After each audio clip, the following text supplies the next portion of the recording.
Thank you, thank you. माझी अशीच विनंती आहे, वन्स मोर तर आपण बघू जमेल तसं घेऊ, कारण आपल्याला भरपूर गाणी घ्यायची आहेत. पण गायकांना असे भरभरून दाद द्या आणि आज आपल्याला म्हणजे टाळ्यांच्या गजरामध्येच हा कार्यक्रम साजरा करायचा आहे. त्यामुळं जे कोणी गाणे म्हणेल त्यांना छान दाद द्या, एवढीच रिक्वेस्ट आहे. खूप छान कुमुदताई.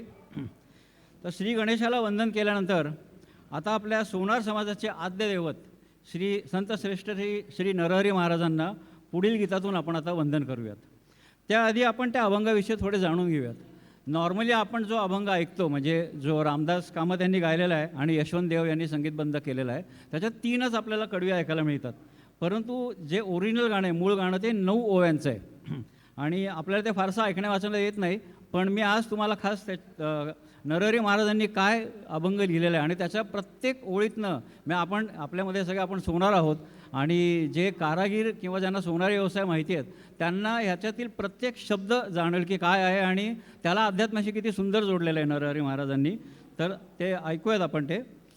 देवा तुझा मी सोनार, तुझे नामाचा व्यवहार, देह बागेसरी जाण, अंतरात्मा नाम सोने, त्रिगुणाची करुणी मूस, आत ओतीला ब्रह्मरस, जीव शिव करुणी फुंकी, रात्रंदिवस ठोकाठोकी, विवेक हातवडा घेऊन काम क्रोध केला चूर्ण, मनबुद्धीची कातरी, राम नाम सोने चोरी,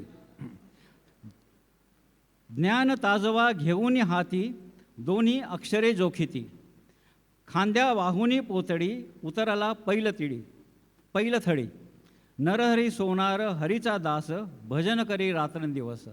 क्या बात आहे, किती सुंदर. म्हणजे प्रत्येक गोष्ट जी आपण वापरतो सोनारी कामामध्ये त्या सगळ्या गोष्टीला त्यांनी याच्यामध्ये आध्यात्मिक अर्थाने घेतलेलं आहे. जो विठ्ठल भक्तीने अंतर्बाह्य भिजून जातो तो कणाकणामध्ये विठ्ठलाला पाहतो. त्यामुळं नरहरी महाराजांचे दैनंदिन कामसुद्धा पूर्ण विठ्ठलमय होऊन गेले होते. माणसाने दैनंदिन कामात अध्यात्म कसे उतरवावे ह्याचा उत्तम संदेश नरहरी महाराज आपल्याला देऊन जातात. ऐकूयात पुढचं.